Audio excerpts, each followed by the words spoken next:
أوجه بخالص شكري إلى الباحث المتميز نقدر الدكتور حسني أنور، وهو له من اسمه نصيب، يعني راجل منور دايما كده وكلماته دايما منيرة، زي القرارات اللي دايما يقول عليها قرارات اقتصادية منيرة ومستنيرة.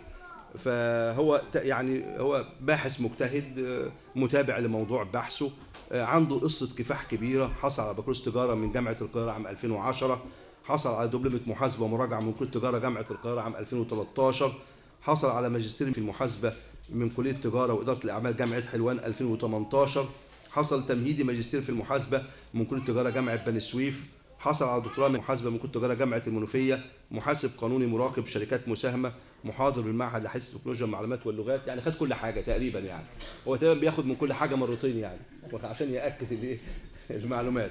فأتمنى لك التوفيق دايما والسداد كده يا رب إن شاء الله.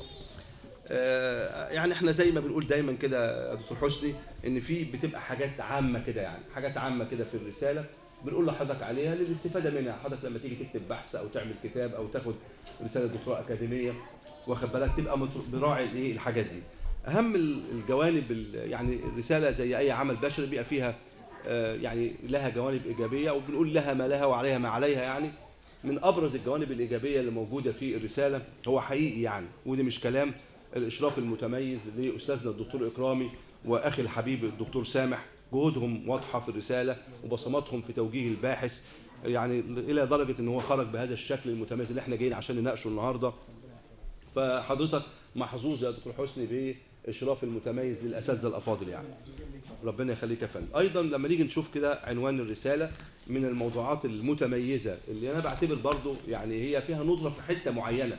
هو بيتكلم على اثر الافصاح الاختياري عن القدره الاداريه. ناس كتير جدا اتكلمت على القدره الاداريه من ناحيه القياس، لكن قليل جدا اللي اتكلم عنها من ناحيه الافصاح. فهو تناول نقطه مهمه جدا، اثر الافصاح الاختياري عن القدره الاداريه على جوده التقارير الماليه. فعنوان محدد بوضوح، ودي يساعد الباحث انه ما يخرجش كتير بره اطار الموضوع. هو اتكلم على متغير الافصاح الاختياري عن القدره الاداريه، واتكلم على جودة التقارير، فكان عنوانه محدد، وده يحسب للقسم العلمي اللي هو بيطلع إنتاج متميز، وأيضا متابعة الباحث مع المشرفين. الموضوع ما نقدرش برضو زي ما بنقول دايما كده إن موضوع مستهلك، لأن هو موضوع محل اهتمام من جانب الأدب المحاسبي، وأيضا من جانب الدراسات في مجال الإدارة، وأيضا هو محل اهتمام من جانب أصحاب المصالح المختلفة اللي بتتعامل مع الشركة. احنا بنتكلم على مهارات، بنتكلم على سمعة، بنتكلم على خبرة، بنتكلم على موهبة، وبنشوف تأثيراتها المختلفة على أحد الجوانب المهمة اللي بيهتم بها أصحاب المصالح، اللي هو جودة التقارير المالية، في ضوء مجموعة من النظريات المفسرة للعلاقة ما بين الإفصاح الاختياري وجودة التقارير. الباحث راح لمجموعة من النظريات اللي هي معتمدة في الأدب المحاسبي، نظرية الصفوف العليا والاعتماد على الموارد والاستخدام الأمثل والتعاقد الفعال، ونظرية المنفعة اللي هي استخراج الإيجار. فهو قدم إطار فكري متميز يحسب ليه. أيضا من النواحي الإيجابية للرسالة اللي احنا بنقول نادر كده لما يعني الباحثين بيلجأوا لها، في كتير جدا من الباحثين بيستسهلوا موضوع الدراسة الميدانية، لكن هو يعني تحمل عبء ان يعمل دراسة تطبيقية على عينة من الشركات المقاده في البورصة. العينة بتاعته 25 بعدد مشاهدات 150 مشاهدة خلال فترة زمنية 6 سنوات من 2018 ل 2023. طبقها على 5 قطاعات، اختبر 8 فروض في حجم ضخم. في بعض رسائل الدكتوراه ما تقدرش تعمل المجهود اللي هو عمله، فده يحسب ليه. ايضا البحث في امانه علميه، الباحث رجع الى فقرات معينه واستفاد منها، وكل جزئيه خدها كتب المرجع الخاص بيها، وكانت فقرات حقيقيه يعني. ايضا في ترابط ما بين اجزاء الرساله، الفصول والمباحث، وفي انتقال منطقي ما بين الاجزاء.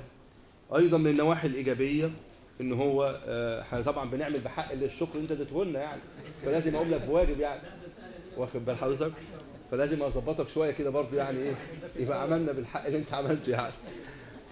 ايضا بنتكلم على عنده تنوع وثراء في المراجع، ومراجع الى حد كبير جدا مرتبطه بموضوع الدراسه.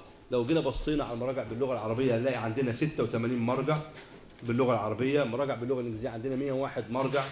المراجع اللي باللغه العربيه لو جينا شفنا نسبه الحداثه بتاعتها، اللي هي لو خدنا فتره زمنيه مثلا من 2020 فيما بعد، يعني هنلاقي عندنا ما يقرب من 59 من 86 مرجع ما بعد 2020، ودي يعني الراجل مطلع على ما هو جديد، بنسبه حداثه تعادل 69%.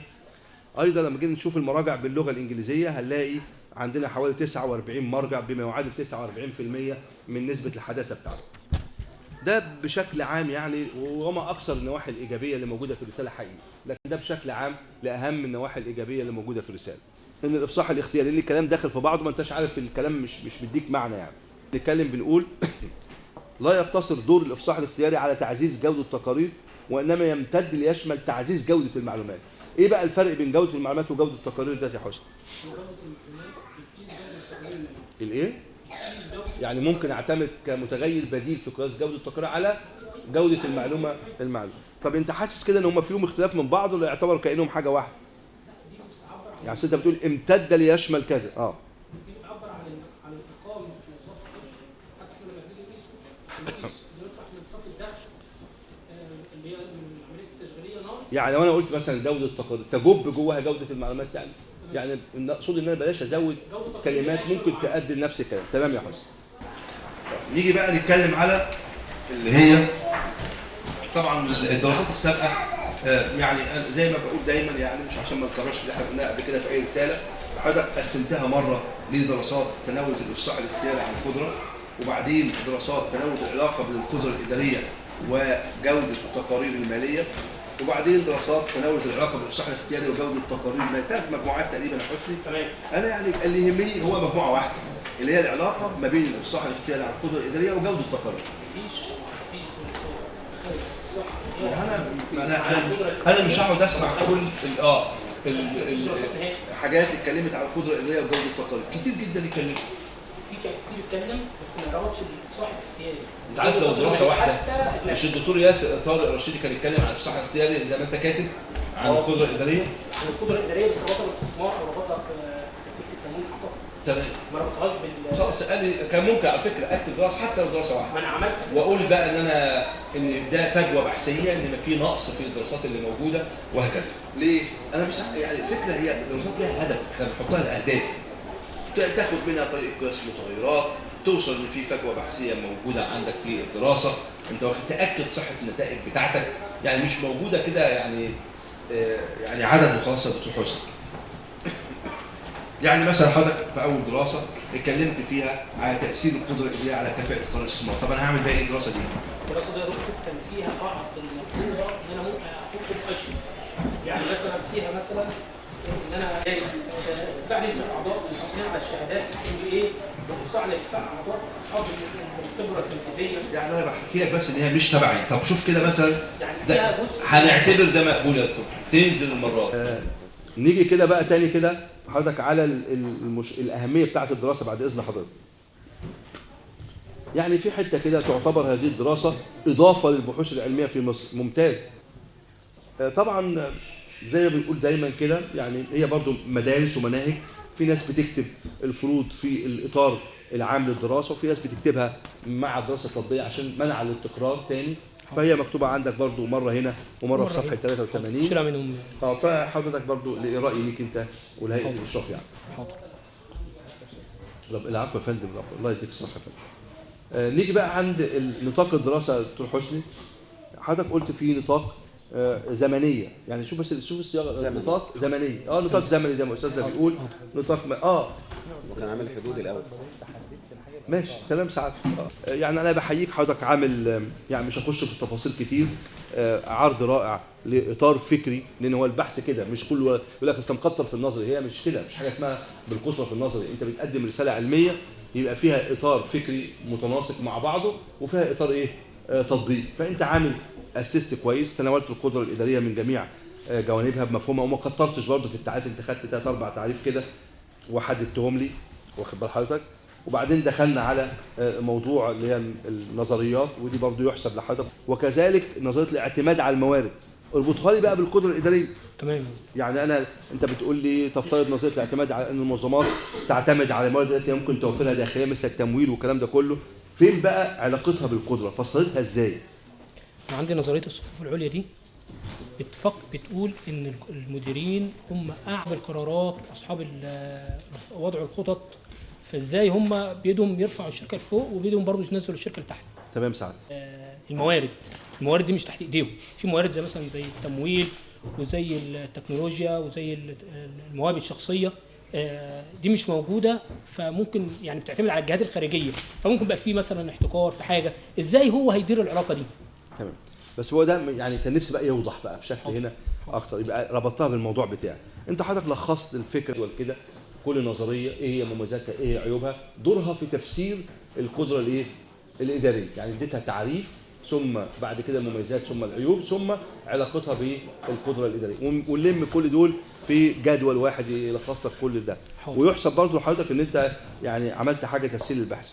ايضا انت يعني زي ما قلت لك كده، ما حدش هيكتب بعدك في القدره الاداريه تاني، خدت انواعها وتفاصيلها وطرق قياسها، يعني استفدت بما شاء، يعني بما فيه الكفايه. يعني حضرتك عرضت برضو الثلاثه، بس انت ايه رايك ان انا هقيس القدره الاداريه باستخدام وسائل الايه الاعلام؟ هل ده في البيئه المصريه هنا او في الدول الناميه ده ممكن يتحقق كده يا دكتور حسني؟ لا ما ينفعش يا دكتور، لان هو اصلا بيبقى مدفوع لهم الاجر. وبرضه يعني ما فيش يعني ايه في تحيز. فما بيقدرش انت اديتك واحد صحفي يمسك لك واحد كده مثلا مدير تنفيذي في احدى الشركات ويكتب لك عمودين عليه 100 ويشرب شاي بالياسمين كده، هتلاقي الراجل ده مش مصر، ممكن في اليابان، ممكن في دول ثانيه متقدمه ممكن يقيس كده. في الدول المتقدمه، اما الدول الناميه صعب، لان في عندك حوكمه، في عندك رقابه، في عندك مسؤوليه قانونيه، مفيش حد بيكتب كده يعني بمزاجه يعني. يعني احنا اتكلمنا في صفحه 50 لما بنتكلم حضرتك على ان جوده التقارير الماليه مهمه لانها بتساهم في يعني تحقيق الملاءه بتاعت الشركه. ايه بقى الملاءه الماليه دي يا حسن؟ قدره ماليه، ايه الالتزامات بتاعتها، صح كده؟ تمام. طيب احنا برضو عندنا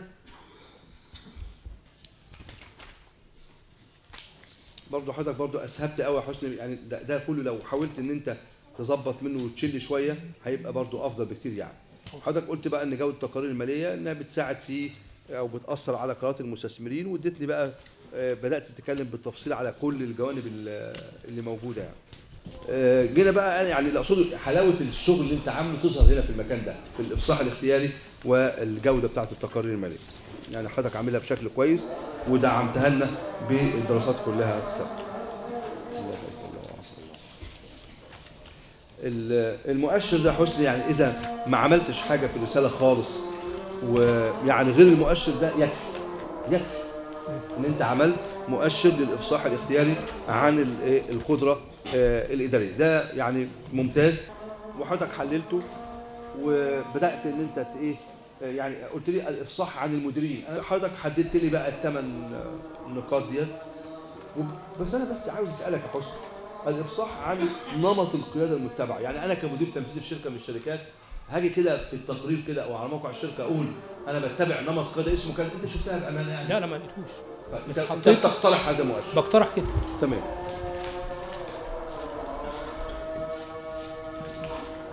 هي عناصر كلها جديده، وعلى فكره تفتح افاق لينا ان احنا نختبرها تاني. يعني دي كلها مؤشر ده نبني عليه دراسات كبيره جدا تاني بعد كده.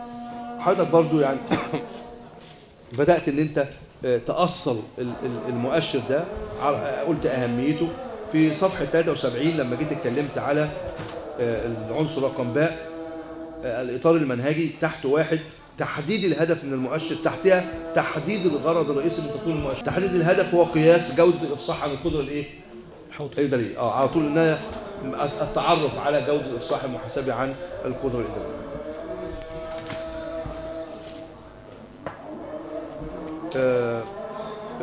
الشكل يا حسني اللي موجود في صفحه 76 هو شكل كويس حقيقي. برضو من ضمن الحاجات الايجابيه جدا جدا في الموضوع الدراسه التطبيقيه، لما نعدي بقى الحاجات المجتمع ونعدي المؤشر ونعمل المعادلات الموجوده ونبدا نحلل اختبار صلاحيه البيانات اللي في صفحه 3 في صفحه 84 نعملها تحليل، وانت استخدمت التوزيع الطبيعي والكلام ده كله. عملنا حضرتك بشكل جيد بقى نتائج التحليل الوصفي، وحضرتك برضو يعني ما عندناش كلام كتير. واحسن ما في الموضوع برضو زي ما بيقول الباحثين ان انت رابطها بالدراسات السابقه، حاجه رائعه يعني. واخد بال حضرتك؟